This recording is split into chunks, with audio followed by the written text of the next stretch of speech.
I guess that was why everyone loved the Christian Bale ones, because they were so dark and ominous. You know, I wouldn't mind seeing like an Adam West type of boom, kapow Batman, just to break this monotony, because this last 15 years or so of the Dark Knight and all, you know, these Bane with his stupid voice box, you know, in the one 6 or 7 years ago, that was horrible. A lot of these Batman movies have been quite depressing. I guess I'll get into some spoilers. But basically this movie has a lot more destruction of Gotham. You know, we kind of saw that in the one with Bane, you know what I mean? Kind of feels very similar. Now you're probably wondering, what do I think of this Robert Pattinson? That his name is not Patterson. I thought it was Patterson. It's Pattinson, Robert Pattinson. I thought he did pretty good, but you know, I don't know if his performance. How do I put this? I think Val Kilmer said it best in his documentary when Val Kilmer played Batman. He just wore the suit, you know. And I think that if you really analyze this type of character of Batman and how much acting does one actually have to do, it's just kind of brooding. You just get in there and you brood in the suit. You just brood and you look sad. And so, I mean, he had that down. He definitely had his hair was in his eyes a lot. You know what I mean? Like, you know, he's doing a lot of this shit, walking around with his hair in his eyes. I didn't dislike what he did. I thought he was good, but it felt a little bit one note, I guess. And so let me give us, it wasn't a bad performance. I mean, it was kind of like just Robert Pattinson doing his Brandon Crow in The Crow, you know, and Brandon Lee in The Crow. Kind of felt like that a bit.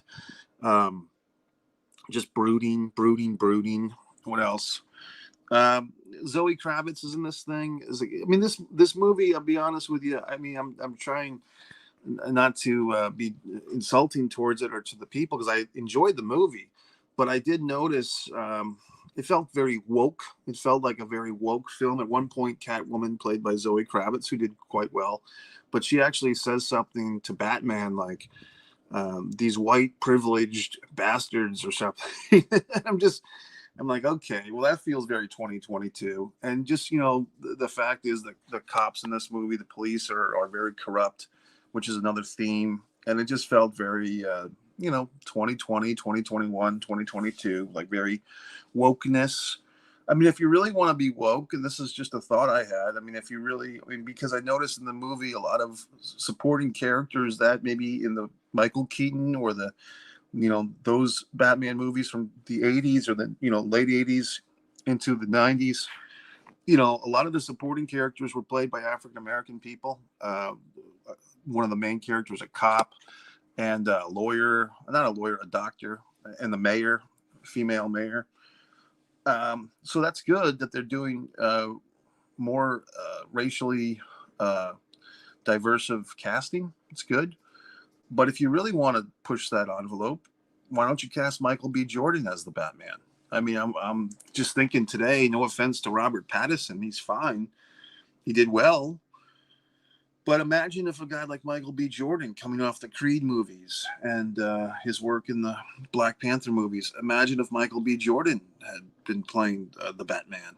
You know what I mean? And no offense to Robert Pattinson, but I think Robert Pattinson made a big deal like, oh, I'm not going to get in shape for this movie because I don't want to push the expectation that people have to get in shape or body acceptance. And I'm like, okay. But he looked like he was in pretty damn good shape. I don't know if he used stunt doubles.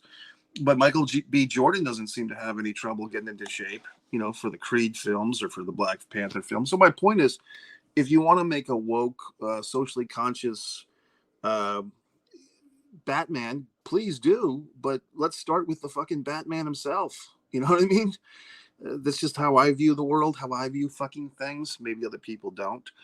I know there's been some recent controversies with some of these movies. I guess Disney was doing a movie, or they are doing a movie, and they're casting a certain person, I think, to play Snow White. And people are like upset because she's not Lily White.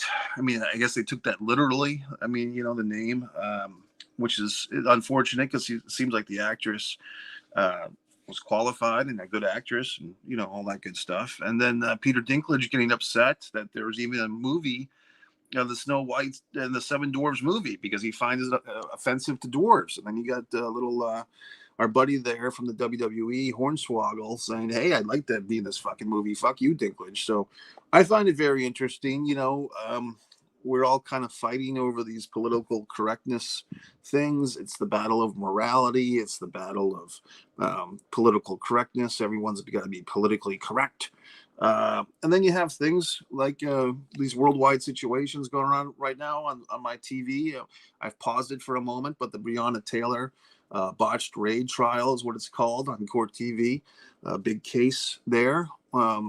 And that's our country. But then, of course, you look at the world in this horrible situation with Russia and the Ukraine, and people fighting for their country and their lives, and all these things are going on.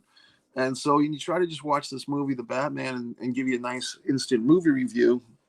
I did have some thoughts. I thought the experience of going to the movie was fun. This was an audience last night in Orange Park, Florida, in the IMAX screen. People who had the capabilities of, I guess, other AMC subscribers who had the advanced tickets. And in fact, we had to pay for these tickets. They weren't part of our normal plan. So these were really dedicated fans going to see Batman, and probably like myself, wanting to see it before everybody else, so I didn't get spoiled. Like, I can be the spoiler for a fucking change. Like, I'm not the one getting spoiled. So what else can I say? I did like the Riddler. I didn't recognize him, but it's Paul Dano, who you might remember from There Will Be Blood and some other movies. I think his star was more like 10, 15 years ago, but Paul Dano, what TV show was he on? Or he did some big things, Paul Dano, with There Will Be Blood, and he did something else, Napoleon Dynamite or something like that, whatever he's done. Good actor. And it really feels like... what was that group? Anonymous with the masks, and it felt like the Riddler character here was kind of a so we get some interesting comments. I'm not sure what that means. The film was pretty good. Derpy Gaming, how you doing, Derpy? Thanks for checking in. I'm not sure if I've seen you comment here before. If you have, thank you, and if you haven't, welcome aboard. I thought it was pretty good too, Derpy. If you want to say where you saw the film, please do.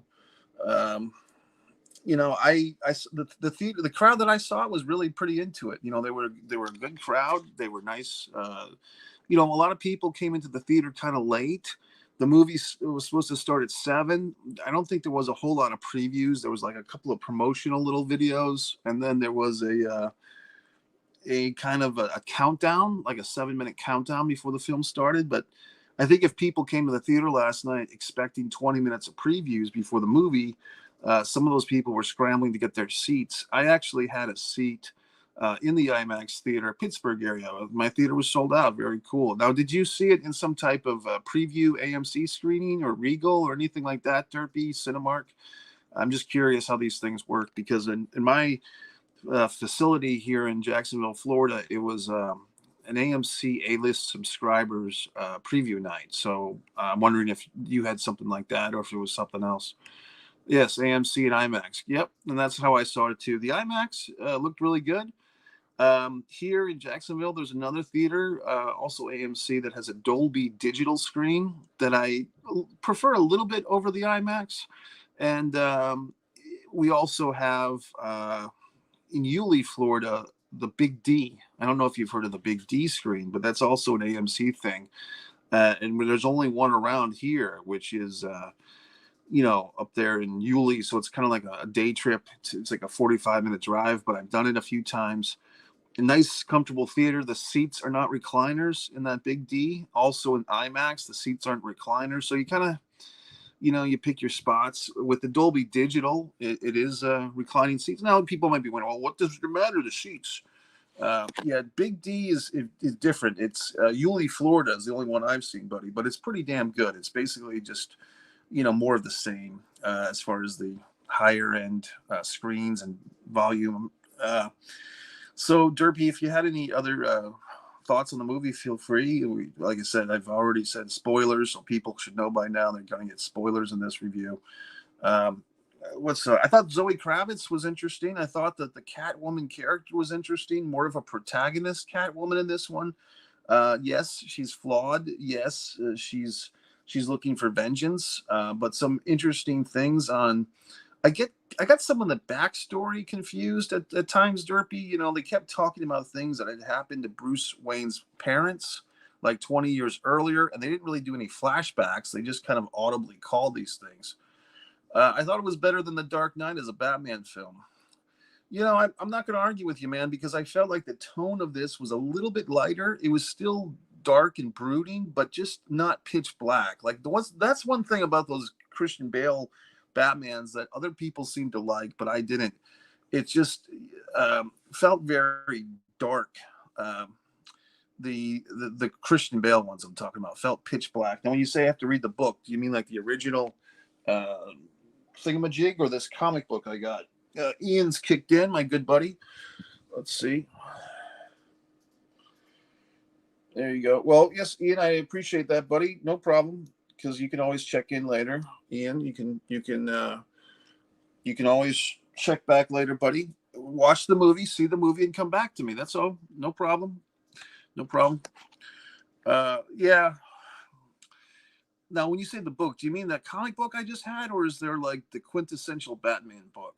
You know, but in any event, you can answer that. I'll definitely curious. I like this movie. Prequel book. It costs $30. Well, you know, that's how they get you. I mean, no offense to Batman or to anything, but it's like all these franchises: the Batman, Star Wars, Harry Potter. What else? Lords of the Ring. They all try to hook you in to be a fan for 20 different things. I make films myself, Derpy. You can see Mike's original films: Blood Sugar Sedace, Disregard the Vampire, a Mike Messier award-winning documentary. You can see all these wonderful things that I provide for free. If I were to have a bigger budget and be able to rule this little universe, you know, of filmmaking, I don't know if I'd want to make people watch 20 films. I mean, I do have a film project, a Distance from Avalon, that I see as a trilogy, but I don't know about making people see 20 different movies just to see a movie. Like that whole, you know, Marvel comic universe. Like people feel like they need to see every fucking one of these movies, and some of them are not so good. You know what I mean? Yeah, there was. You liked how it was a detective film talking about this Batman from last night. The Batman. I did too. I enjoyed it. Like I said, I first thing I said was I did like the movie. I think it's worth seeing. I thought Robert Pattinson did well. I theorized that if a Michael B. Jordan played the Batman, that might be interesting and it might probably be better, to be honest with you, because I felt like Robert Pattinson was kind of just taking the brooding fucking gauntlet from Christian Bale. Like it felt like a slightly lighter Christian, like basically the difference between the Val Kilmer and the George Clooney Batmans were pretty similar in scope to the difference between Christian Bale and Robert Pattinson Batmans. You know what I mean? Like it's kind of like the same type of performance. Meanwhile, you got Michael Keaton from way back when. So, but you know, I did find myself amazed at how fucking old I am, because I remember all these goddamn different Batman movies and where I was when I saw them all. And I just said, well, okay, this is like a thing now where we've just accepted as a society, as a film going society, that we're supposed to tolerate and endorse all these different visions and versions of fucking films. Like you can't just, I mean, could that get away? Could you make 2 Godfather series? Like, okay, here's the, you know, Robert De Niro, Al Pacino Godfather movies, but we've got these other ones with Sylvester Stallone and Dustin Hoffman. I don't think that would have flown in the 70s, you know, but here you got 3 different Spider-Mans in one movie. You got Batmans, you got Christian Bales, you get all these assholes floating around, Ben Affleck's, and it's like, who the fuck is the guy? You know what I mean? But the audience tolerates it. You know, if the audience didn't buy the tickets, then we wouldn't have these issues. People were worried that Pattinson was going to be awful, but he did very well. The voice, how he used each scene was good. Yeah, I agree, buddy. I thought he did good, and I thought, you know, I thought he did fine. I mean, the hair and the eyes thing kind of made me self-conscious about my own hair and the eyes. But I mean, the music was good too. God, look at that. The music was also good. I agree. Yeah, I mean the music was actually the Kurt Cobain. Holy shit, I popped for that. I mean that Under the Bridge, Kurt Cobain, credited as Kurt D. Cobain. That was a nice surprise to hear some Nirvana, classic Nirvana, Under the Bridge. Underneath the bridge, you know, the fish becomes his pets, the animals become his pets, all this crazy stuff. Nice to hear Kurt in this thing. I guess Courtney needed a paycheck. So there you go. So Kurt Cobain getting a little shout out. And for the Generation Xers and so forth, it was nice to hear a little Nirvana in there.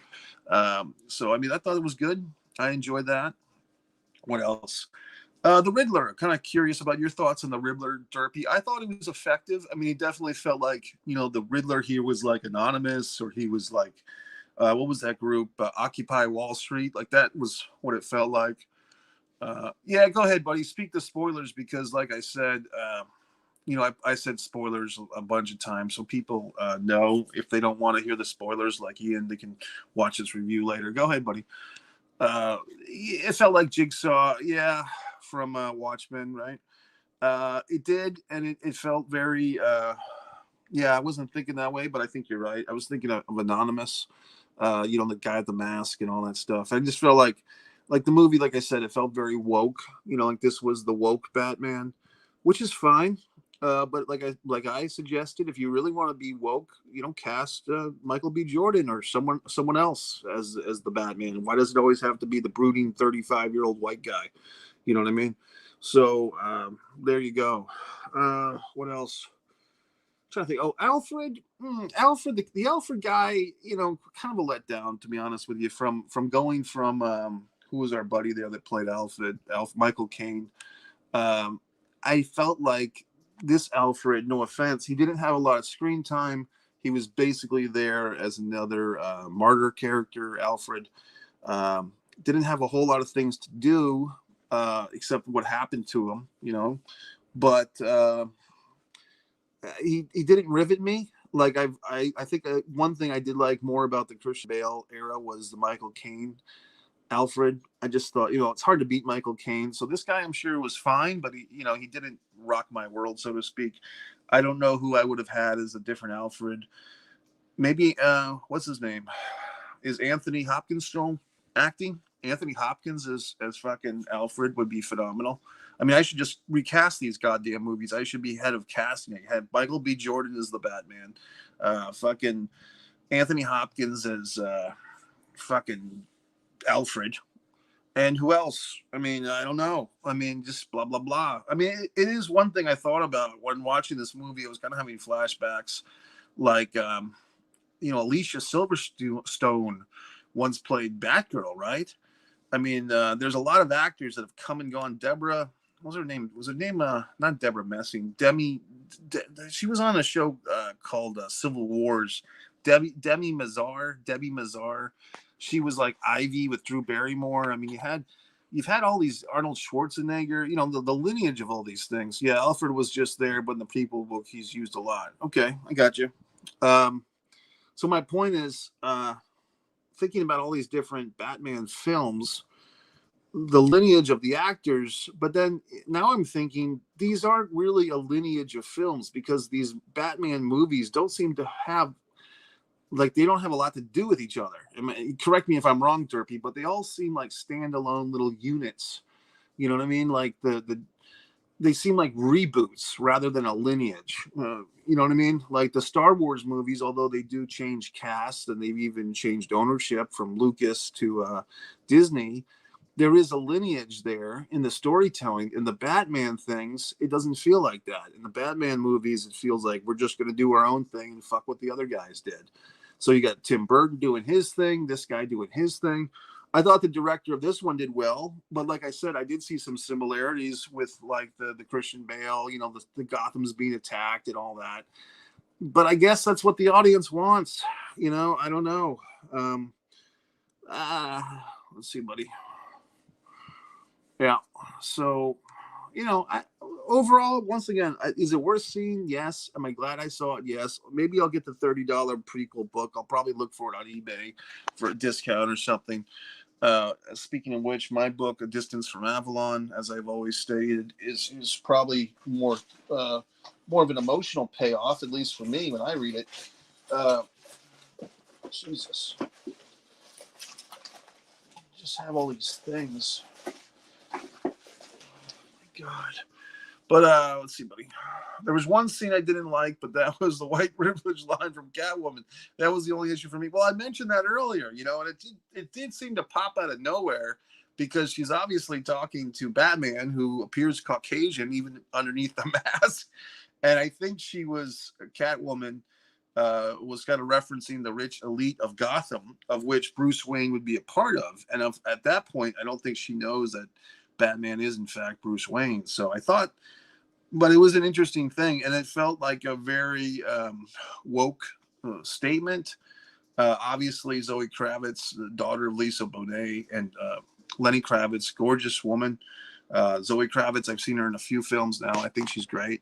And I did kind of like that she wasn't playing the meow meow sex kitten version of Catwoman.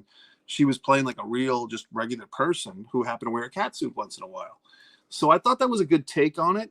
She didn't do any mannerisms or, you know, the Michelle Pfeiffer, type of sex kitten stuff. She just did it straight. She had a purpose. In some ways, I wouldn't say she stole the movie. I thought there was some good chemistry. That's an interesting question. Did Pattinson as Batman and Zoe Kravitz have chemistry? I think, you know, fucking Zoe Kravitz on her own has chemistry. I mean, she could probably have chemistry with a fucking wooden stick. Okay, so I mean, it's just one of those women that's so attractive, she's going to make anybody look good. And Patterson's a good-looking guy, and he's a brooding bat fuck man. So sure, I mean, I guess they had enough chemistry. It wasn't popping off the screen. It wasn't, you know what I mean? It wasn't, God, what was that lady's name? Michael Douglas and Kathleen Turner and Body Heat or whatever. William Hurt and Michael Douglas and Kathleen Turner and Body Heat. It wasn't that type of chemistry, like off the charts, but it was good enough chemistry. But like I said, I think part of that's just Zoe's very attractive and good lineage there with her stock, you know what I mean? As far as Lisa Bonet and then her, what a team. The film reminded me of Year One meets Long Halloween meets Year Zero. What is Year One and what is Year Zero? Am I miss? Is that the Halloween movies you're talking about? I'm missing you there, buddy. And I know that there's a whole world of Batman films, animated films with, Luke Skywalker does the voice of the Joker. What's his dick? Mark Hamill or whatever. He does the voice of the Joker. But I think Michael Keaton does the voice of Batman on those. But I you know, there's only so many times of the day. I can't watch Batman all the time. I got to watch wrestling. No, the graphic novel. Well, I'll give you credit, buddy. I mean, you're very well educated in this realm, more so than I am, to be quite honest, and that's fine. You know, the graphic novels, I mean, you can take a look at my bookcase over here. You know, like I think I have a pretty good foundation of books, you know what I mean? But I did have the Crow graphic novel from 92 or 93 over there somewhere. So I do respect the medium of graphic novels. In fact, I've actually you can find it on MikeMessier.com, my Wrestling with Sanity graphic novel that I wrote and my buddy Mark McCrena drew the pictures for. So that's on there, buddy. Let me show you a little clip here and I'll come right back. But this is I'm going to try to find something. I'll provide a little bit of a clip. Here's a preview of one of my works. You know, or he should stand Penny up and then something. But to me, the story development is he's in a quagmire. Yeah. He's a loser because he's in a quagmire. The book's trying to get him out of it. The book senses he needs a life, and then he wants Penny, but finds he can get laid and become popular, and that almost blows it with Penny. Right. And then he realizes what he really wanted all along was Penny. Or he thinks he wants to get laid, and he also wants Penny. Right. And then it's a matter of, do I want to get laid or do I want Penny? Right. And then he chooses getting laid first, and with all the benefits of it, finding out that, you know, I mean, that's why it really needed a script rewrite, but we can get close enough to there. So, okay. All right. So let's go to Big Scary Dude. Okay, we're back. So that was a little preview. I wanted to find my own book, A Distance from Avalon, When the Dying and the Dead Reunite. Shout out to my buddy Nazar Germanoff, who did the cover art. But so I do have a respect for the medium of graphic novels, Derpy, just so you know, but I'm not the most educated on them. I did recently buy a graphic novel on the history of baseball, believe it or not. I bought that recently, haven't read it yet. I just have so much stuff to read that I haven't read yet. I mean, it's amazing. The books that I have, I'm very happy with. You know what I mean? Look at this wonderful collection, but it's hard to read everything because it takes time. I have been listening to audiobooks. The Jesse Ventura JFK conspiracy book I've been listening to, which is quite good. Okay, folks, I think I'm going to wrap this up. Derpy, if you have any last statements, please make them, buddy. Appreciate you being here. And the fact that you saw the movie there, he's in Pittsburgh, which is awesome. Did you say Pittsburgh, right? And yeah, Pittsburgh area, home of Shane Douglas, the pro wrestler, Larry Zbyszko, who I inducted into the New England Hall of Fame, Pro Wrestling Hall of Fame, Larry Zbyszko. We also share a birthday of December 5th, which is also Repeal Day. Somebody pissed me off the other day. I was saying that my birthday is actually was a holiday, which is true, Repeal Day. And this person's like, well, every day's a holiday now. You've got Jello Day. You know, she starts going on her fucking tangent. People never fail to piss me off. They always feel like they have to undercut everything you goddamn say. Everything you say, some other asshole has to add on or correct or diminish. And it's just like, shut the fuck up. You know, you just get sick of people. But Pittsburgh, home of Kurt Angle, Olympic gold medalist. Very exciting area. And the Steelers. And interesting how they'll do that now that Big Ben has retired. But that's it, folks. So this is Mike Messier. Subscribe to Mike Messier YouTube channel. Overall, thumbs up. Zoe Kravitz, Robert Pattinson, and others. It'll be interesting to see if they do the Riddler and the Joker thing. Thank you. Subscribe.